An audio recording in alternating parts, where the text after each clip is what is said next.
حکیم لقمان کا تذکرہ کیا اور ان کی حکمت بری باتوں کی وجہ سے کیا،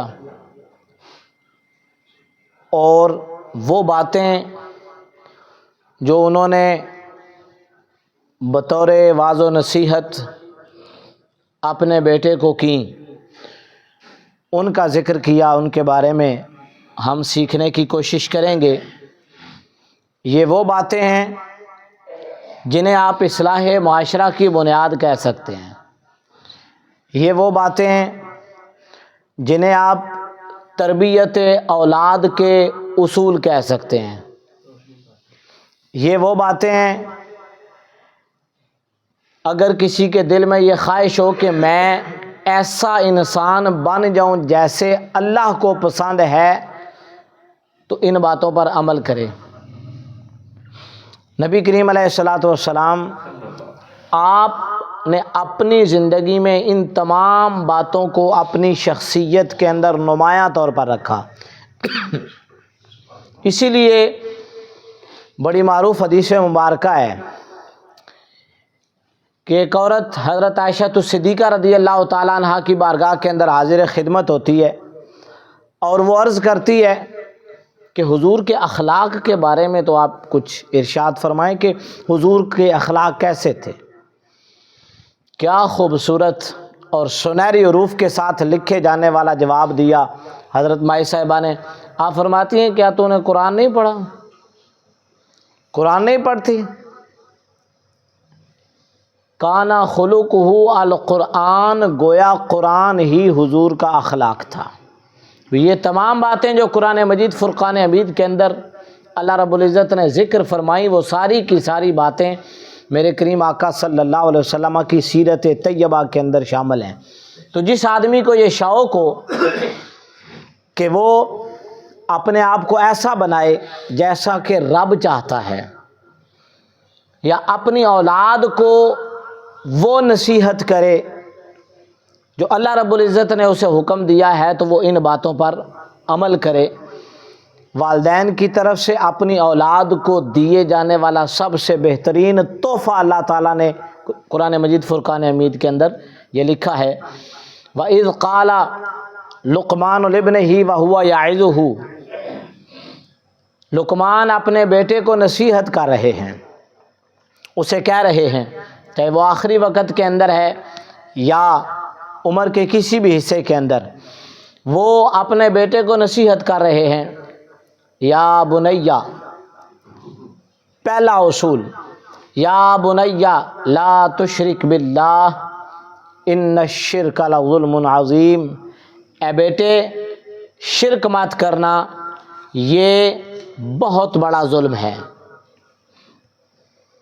اللہ کی ذات کے ساتھ کسی کو شریک ٹھہرانا، کسی کو لائق عبادت اور کسی کو لائق بندگی سمجھنا، یہ کفر ہے، اور اللہ رب العزت نے اس کو عام گناہوں میں شمار نہیں کیا۔ فرمایا ان الشرک لظلم عظیم، یہ بہت بڑا ظلم ہے، اور اس پر اتنا بڑا گناہ کبیرہ کا جو حکم لگایا گیا، اس کی وجہ یہی ہے کہ کسی بھی چیز کے اندر شرکت، کسی بھی چیز کے اندر جو شراکت ہوتی ہے وہ کوئی بھی برداشت نہیں کرتا۔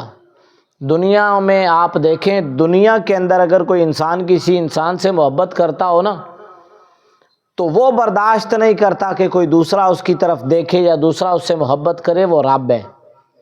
وہ کہتا ہے کہ میرے ساتھ، میرے مقابلے میں میرے برابر کسی کو لا کے تم کھڑا کرو گے تو یاد رکھنا کہ یہ چیز میں معاف نہیں کروں گا۔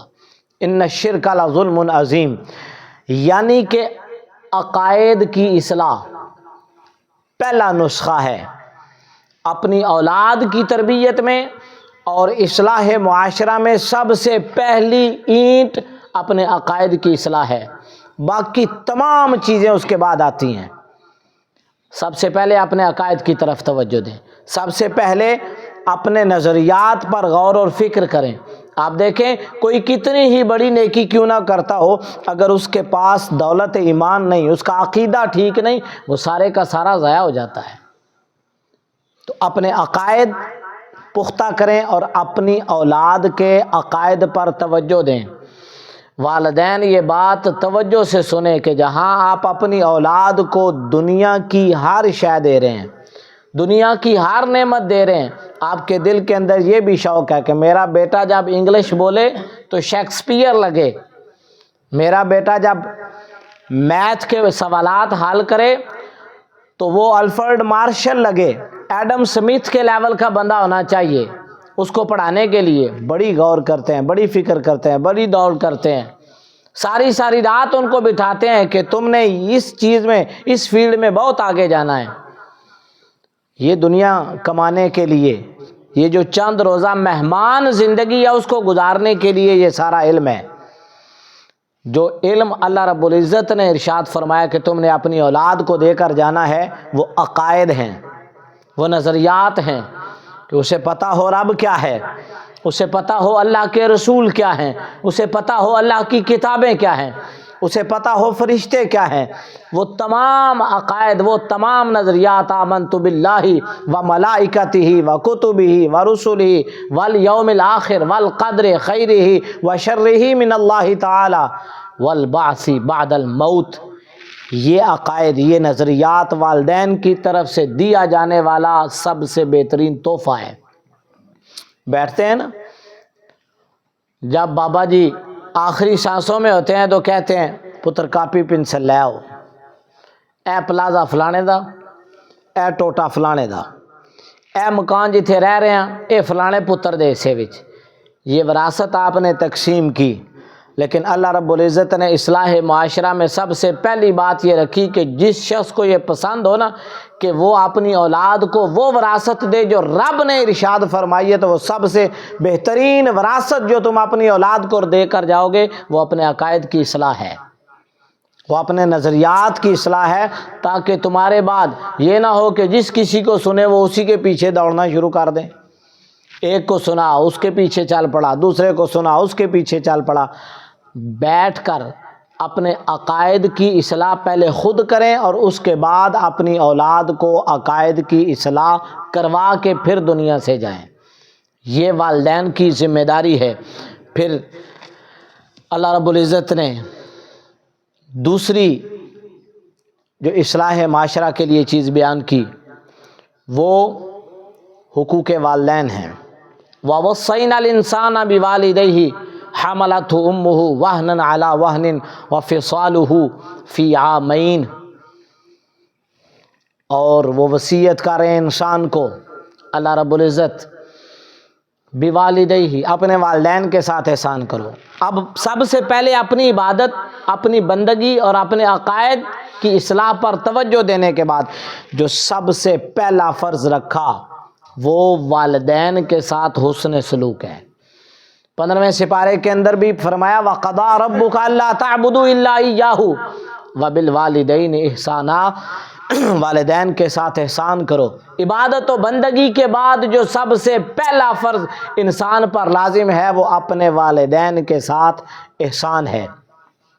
اور پھر صرف یہی تک نہیں فرمایا بلکہ فرمایا کہ حملتہ امہ وہنا علی وہن وحملہ وفصالہ فی عامین، 3 کام جو ماں کرتی ہے وہ باپ نہیں کرتا۔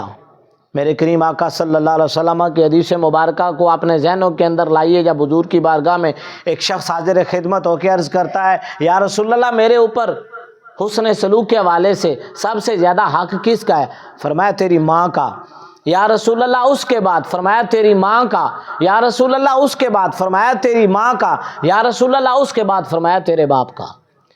3 دفعہ والدہ کا ذکر کیا۔ اب قرآن کی اس آیت مبارکہ پہ توجہ کریں، نبی کریم علیہ الصلوۃ والسلام کی حکمت اور دانائی کو بھی یہاں سے سمجھے کہ حضور کی زبان مبارک سے جو بات نکلتی ہے وہ بالکل قرآن مجید فرقان حمید اس کا مفہوم ہوتا ہے۔ اللہ رب العزت نے ارشاد فرمایا کہ حملتہ امہ، تمہاری ماں کا پہلا احسان یہ ہے تمہارے اوپر کہ اس نے تمہیں اپنے پیٹ کے اندر اٹھائے رکھا۔ یہ کام باپ نہیں کرتا، یہ صرف ماں کرتی ہے۔ وہنن علی وہنن، تکلیف در تکلیف، اور اس کے بعد تجھے جنم دیا، پیدائش کے مرحلے سے گزارنا گویا موت کے قریب سے گزر کر تمہیں پیدا کیا ہے، یہ کام ماں کرتی ہے، باپ نہیں کرتا۔ اور تیسرا وَفِصَالُهُ فِي عَامَيْن، 2 برس تک یا 2.5 برس تک تجھے دودھ پلایا۔ بچے کی کو دودھ پینے کی عمر ہوتی ہے، کوئی ٹائمنگ ہوتی ہے، وہ دن میں 50 مرتبہ بھی دودھ پیتا ہے۔ اتنی سخت پابندی کے اندر وہ ماں جکڑ جاتی ہے۔ سب سے پہلے اسے پیٹ میں اٹھانا، دوسرے نمبر پر اسے جنم دینا، تیسرے نمبر پر دودھ پلانا، یہ 3 کام ایسے ہیں جو باپ کر ہی نہیں سکتا، یہ ماں کرتی ہے۔ حضور علیہ الصلوۃ والسلام سے پوچھا گیا یا رسول اللہ سب سے زیادہ حسن سلوک کی حقدار کون ہے؟ فرمایا تیری ماں۔ یا رسول اللہ دوسرے نمبر پر؟ فرمایا تیری ماں۔ یا رسول اللہ تیسرے نمبر پر؟ فرمایا تیری ماں۔ اس لیے کہ ماں جو 3 کام کرتی ہے وہ باپ نہیں کرتا۔ چوتھے نمبر پر فرمایا تیرا باپ۔ والدین کے بارے میں نصیحت کی تو اپنی اولاد کی تربیت کے اندر آپ نے یہ چیز بھی شامل کرنی ہے کہ ان کو والدین کے حقوق بھی سکھانے ہیں۔ اور میں اکثر کہا کرتا ہوں سکھاتا وہ ہے جو خود سیکھا ہو۔ جس بیچارے کو خود ہی نہیں پتا، نہ اس کا مطالعہ، نہ کبھی علماء کی مجلس کے اندر بیٹھا، نہ کبھی خود مطالعہ کیا، زندگی غافل انسانوں جیسی گزر گئی، وہ اپنی اولاد کو کیا تربیت دے کر جائے گا؟ وہ اصلاح معاشرہ کی اینٹیں کیسے رکھے گا اور کیسے وہ بنیاد اور عمارت کھڑی ہوگی؟ پھر اللہ کے بارے میں اور اللہ کے علم کے بارے میں اپنی اولاد کو نصیحت، اور یہی نیکی کی طرف ترغیب کی نصیحت بھی ہے کہ کام کرتے رہو، نیکیاں کرتے رہو چاہے وہ تھوڑی ہی ہوں، اور یہ بات ذہن میں رکھنا کہ اللہ دیکھ رہا ہے، اللہ جانتا ہے۔ یا بنیا، اے بیٹے، ان تکو مثقال حبۃ من خردل، رائی کے دانے کے برابر بھی کوئی عمل تو کرے گا، فتکن فی صخرۃ، اب چاہے وہ عمل کسی چٹان کے اندر ہو، کسی پہاڑ کی کھو کے اندر جا کے تو نے وہ کام کیا، چاہے وہ برائی کا کام تھا، چاہے وہ اچھائی کا کام تھا، چاہے وہ بدی تھی، چاہے وہ نیکی تھی، او فی السماوات، یا آسمانوں میں جا کے تو نے وہ کام کیا۔ پہلے اس بات کو سمجھنا مشکل تھا، لیکن اب انسان خلاؤں کے اندر سفر کر رہا ہے۔ فرمایا او فی السماوات، اگر تو نے آسمان کی بلندیوں میں جا کر کام کیا، کوئی وہ نیکی کا تھا یا بدی کا تھا، او فی الارض، یا زمین کی تہ کے اندر گھس کر تو نے وہ کام کیا، ایک بات زندگی میں ذہن میں رکھنا بیٹے، یاتی بہ اللہ، اللہ تعالیٰ تیرے اس عمل کو تیرے سامنے لے آئے گا۔ قیامت کے دن اگر ذرے کے برابر تو نے کسی کے ساتھ نیکی کی ہے وہ بھی تو دیکھے گا، اگر ذرے کے برابر کسی کے ساتھ برا عمل کیا ہے تو وہ بھی دیکھے گا۔ سورہ زلزال کے اندر واضح طور پر اللہ رب العزت نے یہی مفہوم ارشاد فرمایا، فَمَن يَعْمَلْ مِثْقَالَ ذَرَّةٍ خَيْرًا يَرَهُ، جس نے ذرے کے برابر خیر کا کام کیا، نیکی کا کام کیا، وہ بھی اس کو دیکھے گا، وَمَن يَعْمَلْ مِثْقَالَ ذَرَّةٍ شَرًّا يَرَهُ، اور جس نے ذرے کے برابر برائی کا کام کیا وہ بھی اس کو دیکھے گا۔ لہٰذا اپنی اولاد کو تربیت کے اندر یہ بات دے کر جائیں کہ چھوٹے سے چھوٹا نیکی کا کام چھوڑنا نہیں، چاہے وہ راستے سے کوئی تنکا ہٹا کر سائڈ پر ہی کرنا کیوں نہ ہو۔ چھوٹے سے چھوٹی نیکی یہ سمجھ کر کہ یہ چھوٹی ہے چھوڑنا نہیں، اور برائی یہ سمجھ کر کہ یہ چھوٹی سی ہے کبھی کرنی نہیں۔ اور آگے جو خوبصورت جملہ ہے، ان اللہ لطیف خبیر، وہ بڑا باریک بین ہے، وہ بڑا باخبر ہے۔ اگر تمہارے ذہن کے کسی گوشے میں زندگی کے کسی موقع پر بھی کوئی کام کرتے ہوئے یہ بات ذہن میں آئی کہ یہ کام میرا چھپ جائے گا تو یہ تمہاری بھول ہوگی، بیٹے یاتی بہ اللہ، اللہ رب العزت قیامت کے دن وہ تمہارے سامنے لے آئے گا۔ اس لیے اپنی اولاد کو یہ تربیت بھی دے کر جائیں کہ اللہ کا خوف اپنے دل کے اندر بسا کے رکھے۔ خود بھی، اپنی اولاد کو بھی، اور اصلاح معاشرہ کا یہ بہترین اصول جو اللہ رب العزت نے قرآن مجید فرقان حمید کا حصہ بنایا کہ اللہ رب العزت کا علم بڑا محیط ہے، لہٰذا ہر عمل کرنے سے پہلے اس بات کو ذہن کے اندر رکھیں کہ اللہ رب العزت قیامت کے دن تمہارا ہر چھوٹا عمل، ہر بڑا عمل تمہارے سامنے لے کر آئے گا۔ پھر فرمایا یا بنیا اقم الصلاۃ، بیٹے نماز قائم کرنا۔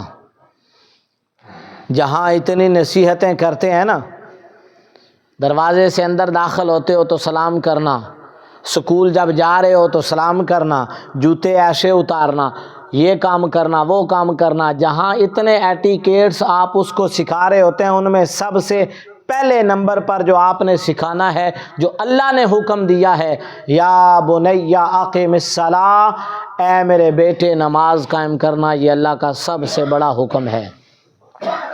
نماز کی تلقین کریں، ہر انسان کو نماز کی تلقین کریں۔ کیوں؟ اس لیے کہ ان الصلاۃ تنہی عن الفحشاء والمنکر، نماز ایک ایسا کام ہے جو انسان کو بے حیائی سے بھی روک دیتا ہے، برائی سے بھی روک دیتا ہے۔ اگر کسی انسان کو یہ پسند ہو کہ اللہ اسے گناہوں سے دور کر دے، برائیوں سے دور کر دے، وہ اپنی نماز کی عادت بنا دے، اللہ رب العزت اسے گناہوں سے دور فرما دے گا۔ یہ قرآن کا اصول ہے۔ اور گویا نماز کی قبولیت کی سب سے بڑی نشانی بھی یہ ہے کہ اگر نماز پڑھنے کے بعد گناہوں کی نفرت تمہارے دل کے اندر پیدا ہو گئی ہے تو سمجھ اللہ نے تیری نمازیں قبول کر لی ہیں۔ لیکن اگر نمازیں پڑھنے کے باوجود گناہوں کی عادت تمہارے دل سے نہیں گئی تو پھر سمجھو وہ ایک عادت تھی جو تم نے پوری کی، تم عبادت کی روح تک نہیں پہنچ سکے۔ اس لیے اپنی اولاد کو اپنی زندگی میں یہ بار بار نصیحت کریں، یا بنی اقم الصلاۃ، نماز قائم کرو۔ یہ حکیم لقمان کی ہوئی وہ نصیحتیں ہیں جنہیں رب نے قرآن کے اندر بیان کیا، پسند فرما کے کہ اپنی اولاد کو یہ نصیحتیں بھی کرنی ہے تم نے، اور معاشرے کی اصلاح کی بنیاد اس بات پر ہے کہ نماز کے اوپر پابندی ہونی چاہیے۔ پھر فرمایا وَأْمُرْ بِالْمَعْرُوفِ وَانْهَ عَنِ الْمُنْكَرِ، ہمیشہ نیکی کا حکم دیتے رہنا اور برائی سے روکتے رہنا۔ گویا اصلاح معاشرہ کی کوشش کرتے رہنا، لوگوں کی اصلاح، صرف اپنی اصلاح پہ زندگی میں توجہ نہیں دینی، بلکہ پہلے اپنی اصلاح کرنی ہے ان تمام باتوں سے، اس کے بعد تمہاری ذمہ داری یہ ہے کہ تم لوگوں کو نیکی کی دعوت دو۔ اب بڑے خوبصورت جملے ہیں یہ کہ وَأْمُرْ بِالْمَعْرُوفِ، نیکی کا حکم دو۔ اب یہ بڑا آسان ہے، نیکی کا حکم دینا۔ ہر دوسرا بندہ کسی کو نیکی کا حکم دیتا ہے، لیکن ساتھ فرمایا صرف نیکی کا حکم نہیں دینا، وَانْهَ عَنِ الْمُنْكَرِ، برائی سے روکنا بھی ہے۔ اب برائی سے روکنا مشکل کام ہے۔ کسی کو یہ کہنا کہ جناب آپ ملاوٹ کر رہے ہیں، نہ کریں، مشکل کام ہے۔ کوئی جھوٹ بول رہا ہے اور آپ کے سامنے بول رہا ہے، لیکن وہ بڑے عہدے کا بندہ ہے، آپ اس کو کچھ کہہ نہیں پا رہے، یہ برائی روکنے کا کام ہے، مشکل کام ہے، مزاج بگڑ جاتے ہیں، اور اگر آپ کہیں گے تو پھر لوگ آپ کے گلے پڑیں گے، پھر آپ کو پریشانی کا سامنا کرنا پڑے گا۔ اس لیے کہ یہ راہ وفا ہے اور اس پر چلنا بہت مشکل ہے۔ راہ وفا میں ہر سو کانٹے، دھوپ زیادہ سائے کم، لیکن اس پر چلنے والے خوش ہی رہے گھبرائے کم۔ راہ وفا پر چلنے والوں تنہا نکلو یا پھر اس کے ساتھ چلو جس کی ٹھوکر راہ نکالے، راہ میں ٹھوکر کھائے کم۔ امر بالمعروف اور نہی عن المنکر انسان کی زندگی کا اوڑھنا اور بچھونا ہونا چاہیے۔ آداب کے اندر رہ کر آپ لوگوں کو نیکی کی دعوت بھی دیں اور برائی سے روکنے کا کام بھی کریں۔ ایک حدیث مبارکہ کا مفہوم ہے، حضور نے ارشاد فرمایا من رأى منکم منکرا فلیغیرہ بیدہ، اگر کوئی برائی کا کام دیکھیں ہاتھ سے روکیں، جو حکمرانوں کا کام ہے۔ وَإِن لَمْ تَسْتَطِعْ فَبِلِسَانِهِ، اگر ہاتھ سے روکنے کی طاقت نہیں نا تو کم از کم زبان سے ضرور روکو کہ یہ برائی کا کام ہے۔ اور اگر یہ بھی نہیں نہ کر سکتے وَإِن لَمْ تَسْتَطِعْ فَبِقَلْبِهِ، کم از کم دل کے اندر یہ تصور اور خیال ضرور پیدا ہونا چاہیے کہ یہ بندہ جو کام کر رہا ہے یہ ٹھیک نہیں ہے۔ آگے بڑا خوبصورت جملہ حضور نے ارشاد فرمایا وَذَلِكَ أَضْعَفُ الْإِيمَانِ، یہ ایمان کا کمزور ترین درجہ ہے۔ صرف دل میں برا سمجھنا، کسی کو کہنا نہ ہاتھ سے روکنا نہ زبان سے روکنا، صرف اور صرف دل میں برا سمجھنا، یہ سب سے کم ترین درجے کا ایمان ہے۔ اور اگر دل میں بھی برائی کا تصور نہیں آیا تو پھر کمزور ترین ایمان بھی آپ کے پاس نہیں ہے۔ پھر فکر کریں، پھر اللہ سے گڑ گڑا کے دعا مانگیں کہ یا اللہ کوئی ایمان کی حلاوت ہمیں عطا فرما دے۔ پھر ایمان کی رتی آپ کے اندر نہیں، اگر گناہوں کو دیکھ کر آپ کے دل کے اندر کوئی ملال پیدا نہیں ہوتا تو پھر سمجھ لیں کہ ایمان کی حلاوت آپ کو نصیب نہیں ہے۔ پھر فرمایا وَاصْبِرْ عَلَىٰ مَا أَصَابَكَ، اے بیٹے زندگی میں جو تکلیف پہنچے اس پر صبر کرنا۔ فَإِنَّ ذَلِكَ مِنْ عَزْمِ الْأُمُورِ، اور یہ بڑی ہمت والا کام ہے۔ یہ ہم نے کبھی اولاد کو نہیں سکھایا، ہم تو اولاد کو یہ سکھاتے ہیں کہ ذرا سی تکلیف ہو تو ہمیں آ کے بتانا، پھر دیکھنا ہم کرتے کیا ہے، ہم یہ کا وہ کر دیں گے۔ استاد محترم نے ہاتھ لگایا تمہیں، جرت کیسے ہوئی ہے ان کی؟ آج ہی میں جاتا ہوں، انہیں پتہ نہیں ہے کہ میں ڈی سی صاحب، میں فلاں عہدے کا مالک ہوں، میں جج صاحب ہوں، میں دیکھتا ہوں استاد کی ہمت کیسے ہوئی۔ 2 ٹکے کا استاد ہے اور میرے بیٹے کو اس نے ہاتھ لگایا ہے۔ روڈ پہ گاڑی دوڑا رہے ہیں، کسی کانسٹیبل نے آپ کو ہاتھ دے دیا، جانتے ہو میں کون ہوں؟ وہ کون ہو تم؟ ہم نے کبھی بھی اپنی اولاد کی تربیت میں صبر کو شامل ہی نہیں کیا، خود بھی بے صبر ہیں اور آنے والی نسل بھی بے صبری پیدا ہو رہی ہے۔ وَاصْبِرْ عَلَىٰ مَا أَصَابَكَ، لوگوں کو نیکی کا حکم دو گے اور خود برائی سے جب ان کو روکو گے تو پھر آگے سے تکلیف بھی آئے گی، آگے سے پریشانیاں بھی آئیں گی، یہ کام بڑا مشکل ہے۔ پھر جب زندگی میں پریشانیاں آئیں وَاصْبِرْ عَلَىٰ مَا أَصَابَكَ، تو پھر صبر کرو۔ زندگی میں اچھے اور برے حالات آتے رہتے ہیں، زندگی میں امیری بھی آتی ہے، غریبی بھی آتی ہے۔ ہمارے سوسائٹی کا رواج یہ ہے کہ اگر کچھ دن ذرا تنگی کے آگے ہم گھبرا جاتے ہیں۔ رب فرماتا ہے نہیں، وَاصْبِرْ عَلَىٰ مَا أَصَابَكَ، جس نے خوشحالی کے دنوں میں تجھے عطا کیا تھا نا، اگر اس کی طرف سے کبھی تھوڑے مشکل دن آ گئے ہیں نا تو پھر صبر کر کے دکھا، پھر ہماری رضا پہ راضی رہ کے بھی تو دکھا۔ اگر عیاشی تو نے کی ہے، اگر زندگی میں اتنا عرصہ تو نے صحت کا گزار دیا ہے، اگر کوئی چند روزہ بیماری آ گئی ہے تو نے گلے شکوے کرنے شروع کر دیے۔ وَاصْبِرْ عَلَىٰ مَا أَصَابَكَ، یہ ہے اصلاح معاشرہ کی وہ بنیادیں جن کا اللہ رب العزت ہم سے تقاضا کرتا ہے کہ یہ عادتیں ہمارے اندر ہونی چاہیے۔ اور پھر فرمایا جو اس کے بعد والے 4 آداب ہیں وہ آداب معاشرت بھی ہیں کہ ہماری دوسروں کے ساتھ ڈیلنگ کیسے ہونی چاہیے۔ سبحان اللہ، دیکھیں قرآن کس طرح معاشرے کے آداب بھی سکھا رہا ہے، معاشرت کے آداب بھی سکھا رہا ہے، حقوق اللہ بھی سکھا رہا ہے، حقوق العباد بھی سکھا رہا ہے۔ یعنی یہ نہیں کہ آپ نے حقوق اللہ پورے کر دیے، حقوق العباد میں ڈنڈی مار دی تو بات بن جائے گی، نہیں۔ یا حقوق العباد پورے کر رہے ہیں، حقوق اللہ میں ڈنڈیاں مار رہے ہیں تو پھر آپ کہیں کہ بات بن گئی، نہیں۔ اور اگر حقوق اللہ اور حقوق العباد پورے ہیں لیکن آپ اچھے انسان نہیں بن سکے، معاشرے میں وہ کردار پیش نہیں کر سکے جو اللہ رب العزت ہم سے تقاضا کرتا ہے، تو پھر بھی بات مکمل نہیں۔ ان تمام باتوں کو جب آپ اپنی زندگی میں ساتھ لے کر چلیں گے تب آپ اس کامیاب انسان تک پہنچ سکتے ہیں جو کامیاب انسان رب ہم سے چاہتا ہے۔ اور وہ کیا ہیں؟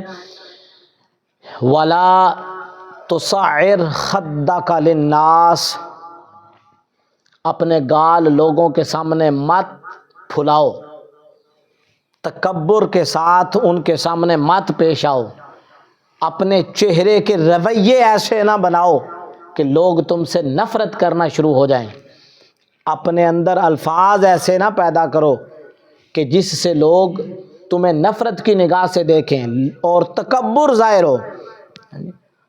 دیکھیں ذرا ہماری لیڈ کلاس کے رویے، جس طرح پہلے میں نے عرض کیا ہے، کوئی گاڑی والا روکے تو دکھائے کسی کی جرت ہے، اور ہمارے سیاست دانوں کے رویے، ہماری لیڈ کلاس کے رویے، ہمارے امیر لوگوں کے، غریب لوگوں کے ساتھ ملنے جلنے کے رویے، یہاں تو اللہ تعالیٰ معاف کرے، دین کو سمجھنے والے لوگوں کو بھی میں نے دیکھا ہے کہ وہ بھی کس طرح عام آدمی کو اگنور کر جاتے ہیں۔ کسی کے لیے اپنے چہرے پہ تکبر کے آثار بھی نہ آنے دو۔ وَلَا تُسَعِّرْ خَدَّكَ لِلنَّاسِ، اپنے لیے نہیں، لوگوں کے لیے تمہارے چہرے پر ایسا رویہ نہیں ہونا چاہیے جس سے یہ پتہ چلے کہ تم تکبر کر رہے ہو، تم اپنے آپ کو بڑا محسوس کروا رہے ہو۔ بڑا ہونا صرف اسی کا کام ہے، اسی کے۔ انسان کیا ہے؟ انسان کیسے بڑا ہو سکتا ہے؟ اس لیے اپنے آپ پر بھی یہ لاگو کریں، اصلاح معاشرہ کی سب سے بڑی بنیاد ہے یہ، اور اپنے بچوں کو بھی تربیت کریں کہ بیٹے زندگی میں تمہارے لہجے میں تکبر نہیں آنا چاہیے، تمہارے رویے اور انداز میں تکبر نہیں آنا چاہیے، تمہاری گفتگو سے تکبر کی بو نہیں آنی چاہیے، تمہارے لائف سٹائل سے تکبر کی بو نہیں آنی چاہیے۔ عاجزی، انکساری ان کو سکھائیں۔ اور پھر فرمایا وَلَا تَمْشِ فِي الْأَرْضِ مَرَحًا، زمین پر اکڑ اکڑ کے مت چلو۔ یہ اپنی اولاد کو بھی تربیت ہے اور معاشرے کی اصلاح بھی ہے۔ اپنی چال کے اندر میانہ روی پیدا کرو۔ بھاگ کے چلنا یا اتنا آہستہ چلنا کہ بالکل ہی جیسے ایک مردار چل رہا ہے، نہیں۔ وَلَا تَمْشِ فِي الْأَرْضِ مَرَحًا، اکڑ اکڑ کرنا چلنا۔ اپنی چال پہ توجہ دیں، اپنے بچوں کی چال پہ توجہ دیں کہ وہ چل کیسے رہے ہیں۔ ایسے بازو پھیلا پھیلا کر وہ جا رہے ہوتے ہیں کہ ہم چوڑے اور بازار سوڑے اور ہم چما دیگرے نیست۔ جانتے نہیں تم کہ میں کون ہوں؟ تمہیں میرا تعارف ہے یا نہیں؟ میں یہ بھی کر سکتا ہوں اور وہ بھی کر سکتا ہوں؟ نہیں۔ وَلَا تَمْشِ فِي الْأَرْضِ مَرَحًا، رب کا قرآن کہتا ہے کہ انسان کا بچہ جو دنیا کے اندر ہے نا، اس کے اندر یہ فن ہونا چاہیے، وہ زمین کے اوپر چلے تو اس کی چال کے اندر اکڑ نہ ہو۔ یہ آداب معاشرت ہیں۔ اور پھر ان اللہ لا يحب من کان مختال فخور، اللہ رب العزت کسی فخر کرنے والے کو اور کسی تکبر کرنے والے کو پسند نہیں کرتا۔ اگر کوئی یہ سٹائل اپنا کے سمجھتا ہے نا کہ اسی بھی بڑے نیک آدمی ہیں جناب، تو پھر وہ سمجھ لے اللہ تعالیٰ نے کہہ دیا وہ تو نیک ہے کوئی نہیں ہے۔ نیکی کیا ہے کہ اللہ تجھے پسند کرے۔ تو اللہ تعالیٰ نے تو واضح طور پر فرما دیا ہے کہ ان اللہ لا يحب من کان مختالا فخور، وہ تو کوئی نہیں پسند کرتا کسی تکبر والے کو، وہ تو نہیں پسند کرتا کسی ایسے کو جس کی چال کے اندر تکبر ہو، جس کی گفتگو کے اندر تکبر ہو، جس کے انداز کے اندر تکبر ہو۔ وہ اللہ کا پسندیدہ بندہ نہیں ہے۔ اگر یہ عادتیں کسی انسان کے اندر ہیں تو آج سے ختم کریں، تاکہ رب کا سامنا کرنے سے پہلے پہلے ہم وہ بندہ بن جائیں جو بندہ رب ہمیں دیکھنا چاہتا ہے۔ اور سیکنڈ لاسٹ بات فرمایا واقصد فی مشیک، اے بیٹے اپنی چال کے اندر میانہ روی اختیار کرو۔ اس چال سے مراد چلنا بھی ہے اور اس چال سے مراد زندگی گزارنا بھی ہے۔ میانہ روی، زندگی کے ہر معاملے میں میانہ روی، گھر کے اندر انداز میانہ روی کا، خرچ کرنے میں انداز میانہ روی کا، لوگوں کے ساتھ ڈیل کرنے میں انداز میانہ روی کا۔ آپ کسی ایک طرف جھک جائیں گے تو پھر سمجھیں کہ ان بیلنس ہو گئے۔ زندگی کے اندر جو بیلنس ہے یہ قرآن کا تقاضا ہے، اور نبی کریم علیہ الصلوۃ والسلام کی حدیث مبارکہ بھی ہے کہ خیر الامور اوسطھا، سب سے بہترین کام دنیا کے اندر اگر دیکھنا چاہتے ہو نا وہ میانہ روی ہے۔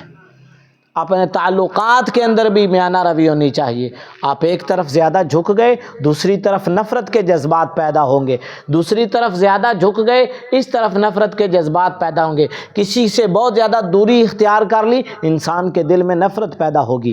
میانہ روی، اپنے ہر کام میں میانہ روی، درمیانہ راستہ اختیار کریں۔ خرچ کرنے کے اندر اگر زندگی میں 4 پیسے آ گئے نا تو اس کا مطلب یہ نہیں کہ آپ ایسے کاموں کے اندر اڑا کے چلے جائیں جس میں آپ کی واہ واہ ہو، نہیں۔ وقصد فی مشی کا، اپنی چال میں میانہ روی اختیار کرو تاکہ تمہارا برا وقت اگر زندگی میں کبھی آ جائے تو وہ بھی تم آسانی سے گزار سکو۔ وقصد فی مشی کا، اپنی چال کے اندر، اپنے انداز کے اندر، اپنے خرچ کے اندر میانہ روی اختیار کرو۔ اور آخری بات فرمایا واغضض من صوتی کا، آواز کو دھیما رکھو، چیخ چیخ کر باتیں نہ کرو، ایسے انداز سے باتیں نہ کرو کہ پتہ چلے پڑوس والے بھی ان کو بھی پتہ چلے کہ حضرت صاحب گفتگو فرما رہے ہیں۔ آج کل کیا ہوتا ہے، بعض لوگوں کا تو اتنا بلند آواز یا انداز بن جاتا ہے کہ وہ 2-4 گھر والوں کو تو ویسے ہی پتہ چل جاتا ہے کہ حضرت صاحب ٹیلی فون سن رہے ہیں، ہے نہیں، یا حضرت صاحب گفتگو کر رہے ہیں۔ بسا اوقات تو ایسے پتہ چلتا ہے، بندہ خوف کے مارے باہر آتا ہے کہ لڑائی تو نہیں ہو رہی، باہر جاتا ہے تو وہ نارمل حالات میں باتیں کر رہے ہوتے ہیں۔ تو اللہ رب العزت نے ارشاد فرمایا واغضض من صوتک، اپنی آواز پر توجہ دو، خود بھی توجہ دو، یہ معاشرے کے آداب ہیں، اور اپنی اولاد کی تربیت میں توجہ دو، بچیوں کو یہ بات سکھائیں۔ بچیوں کی تو آواز ویسے بھی پردہ ہے، بیٹے آواز کے اندر دھیما پن آنا چاہیے، اور صرف بچیوں کو نہیں بچوں کو بھی سکھائیں۔ اپنے لہجے نرم رکھو، اپنی گفتگو کے اندر الفاظ کا چناؤ خوبصورت رکھو، اور ان کو بولنے میں اپنی آواز کو دھیما رکھو۔ نبی کریم علیہ الصلوۃ والسلام کی بارگاہ میں صحابہ کا انداز کبھی دیکھا آپ نے؟ بالکل حضور کے قریب جا کے بڑے آہستہ سے بات کیا کرتے تھے کہ کہیں بے ادبی نہ ہو جائے۔ اور ہمارے ہاں بڑے بڑے بظاہر آپ کو شریف نظر آنے والے لوگ، ہاتھ میں تسبیح بھی ہوگی، سر پہ امامہ شریف، ٹوپی شریف بھی ہوگی، داڑھی شریف بھی ہوگی، ذرا تھوڑا سا نا اس کو ہلا کر دیکھیں نا، کو ذرا سخت جملہ اسے کہہ کے دیکھیں، بس گیا آجی پن سارا اور نمازی پن سارا، وہ جو اندر گند ہے نا پھر وہ آئے گا باہر۔ پھر آپ دیکھیں کہ وہ ان کے مزاج بگڑتے کیسے ہیں۔ واغضض من صوتی کا، اپنی آواز کو پست رکھو، اور مثال کیا خوبصورت دی ہے اللہ تعالیٰ نے، فرمایا اونچی آواز کے ساتھ بات کرنا تم کیا سمجھتے ہو یہ کوئی کمال ہے؟ فرمایا ان انکر الاصوات لصوت الحمیر، گدھے کی آواز اونچی آواز ہوتی ہے، انسان کی آواز اونچی آواز نہیں ہوتی۔ اگر اونچی آواز کے ساتھ تم بات کر رہے ہو تو سمجھو تم گدھوں جیسے کام کر رہے ہو۔ اس چیز نے ہمارے معاشرے کو کھوکھلا کر دیا ہے، تو اس لیے وہ تمام انداز اختیار کریں۔ سب سے پہلے اپنے اولاد پر اور اپنے معاشرے کو درست کرنے کے لیے اور اپنے آپ کو درست کرنے کے لیے اپنے عقائد پر توجہ دیں۔ اللہ تعالیٰ ہر چیز کو دیکھ رہا ہے، یہ فکر اور یہ نظریہ اپنے اندر پختہ کریں، نماز قائم کریں اور نیکی کا حکم دیتے رہیں۔ اصلاح معاشرہ کا درد، لوگوں کی اصلاح کا درد اپنے اندر ضرور رکھیں۔ زندگی میں مشکل وقت آ جائے، حالات پر صبر کرنا سیکھیں، اور کبھی بھی اپنے گال لوگوں کے سامنے تکبر کے لیے مت پھیلائیں، زمین پر کبھی بھی اتراتے ہوئے مت چلیں، اپنی چال کے اندر میانہ روی اختیار کریں، اپنی آوازوں کو پست رکھیں، اپنے والدین کی خدمت کریں۔ یہ وہ سنہری اصول ہیں جنہیں اللہ رب العزت نے اصلاح معاشرہ کے لیے قیامت تک کے لیے قرآن کا حصہ بنا دیا ہے کہ اگر کوئی دین سیکھنا چاہتا ہے نا تو آؤ قرآن کو پڑھو۔ اور اس حدیث مبارکہ کو پھر ذہن میں رکھیں جو ابتدا میں ہم نے سیکھی ہے کہ حضور کا اخلاق قرآن تھا، قرآن کے اندر الفاظ لکھے ہوئے ہیں، اور اس کی عملی تفسیر جس شخصیت کے اندر تمہیں نظر آئے گی وہ نبی کریم علیہ الصلوۃ والسلام کی ذات ہے۔ اور اگر کسی کے دل کے اندر یہ شوق ہو کہ میں وہ بندہ بن جاؤں جو رب دیکھنا چاہتا ہے، تو میرے مصطفیٰ کریم علیہ الصلوۃ والسلام کی زندگی کو اٹھا کر اس کے پیچھے چلنا شروع کر دے، اللہ رب العزت اسے قرآن کی بھی تمام نعمتیں عطا فرما دے گا۔ اللہ رب العزت کی بارگاہ میں دعا ہے کہ اللہ تعالیٰ اصلاح معاشرہ کے لیے، اولاد کی تربیت کے لیے اور اصلاح احوال کے لیے جو سنہرے اصول ہمیں عطا فرمائے اس پر عمل کرنے کی بھی توفیق عطا فرمائے، دوسروں تک پہنچانے کی بھی توفیق عطا فرمائے، اور اپنی اولاد کی تربیت ان اصولوں کے سائے میں کرنے کی توفیق عطا فرمائے کہ محمد سے وفاتوں نے تو ہم تیرے ہیں، یہ جہاں چیز ہے کیا، لوح و قلم تیرے ہیں، وآخر دعوایا ان الحمدللہ رب العالمین۔